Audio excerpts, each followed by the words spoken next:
Dans cette vidéo, nous allons faire la méthode 3 du chapitre 12 sur les probabilités. On va apprendre à déterminer des probabilités avec un tableau. Donc voici le tableau incomplet qui donne la répartition des élèves de seconde d'un lycée suivant leur sexe et la langue vivante 1 choisie. Donc on a soit des filles, soit des garçons, et ils ont choisi soit allemand, soit espagnol, soit italien. Donc on va commencer par d'abord compléter ce tableau. Donc on va compléter la case des filles faisant de l'espagnol. Donc on sait qu'au total on a 78 filles, on a 18 élèves qui font de l'italien et 5 élèves qui font de l'allemand. Donc pour obtenir le nombre d'élèves cherchés, on va prendre le total, auquel on va soustraire 5 et 18. Donc 78 moins 18 ça nous donne 60, moins 5, 55.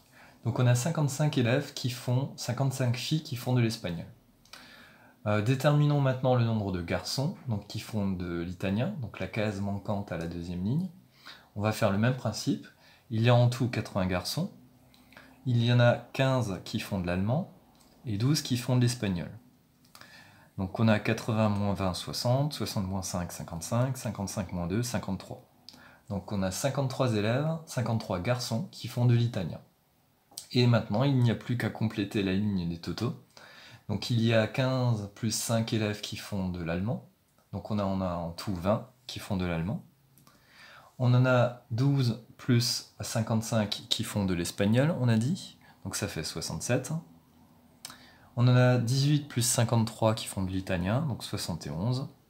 Et enfin au total, on a 78 filles, 80 garçons, donc 158 élèves en tout. À la question 2, on choisit au hasard un élève de seconde. Et à la question 2a, on demande la probabilité que cet élève fasse de l'espagnol. Donc si on note E, la probabilité, l'événement, l'élève choisi fait de l'espagnol, eh bien comment est-ce qu'on va faire ça? Comment on va trouver la probabilité que cet élève fasse de l'espagnol? Eh bien on prend le nombre d'élèves qui font de l'espagnol, donc on en a trouvé 67, qu'on va diviser par le nombre d'élèves total. Donc on avait trouvé 158. Et en faisant ce calcul à la calculatrice, on trouve une valeur de 0,42, soit en pourcentage 42%. Déterminons maintenant à la question B la probabilité que cet élève soit une fille. Donc si on note F, l'élève rencontré est une fille, on veut calculer la probabilité de l'événement F. Donc on a vu qu'il y a 78 filles en tout, donc à diviser par le nombre d'élèves total, donc 158. Et avec la calculatrice, donc on obtient 0,49, soit 49%, donc de chance que cet élève soit une fille. À la question 2C, on vous demande la probabilité que cet élève soit un garçon faisant de l'allemand. Donc on regarde donc dans la ligne des garçons, combien est-ce qu'il y a d'élèves qui font de l'allemand. Donc on en trouve 15. On va diviser maintenant 15 par le nombre d'élèves total, donc c'est-à-dire 158. On rentre ce calcul dans la calculatrice et on trouve une valeur de 0,09, soit 9%. Donc il y a 9% des élèves qui sont des garçons faisant de l'allemand. Voyons maintenant la question 3. On choisit maintenant un élève faisant de l'italien et on cherche la probabilité que ce soit une fille.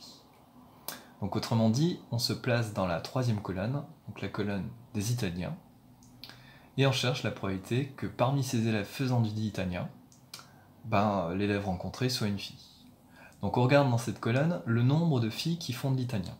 Donc il y en a 18.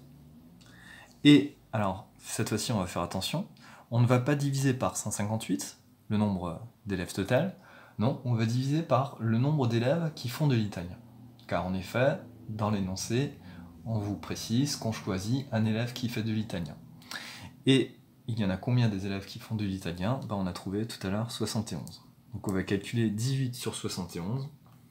Et donc 18 sur 71, on trouve 0,25. Donc ce qui donne 25%, ce qui signifie que parmi les élèves faisant de l'italien, il y a 25% de filles.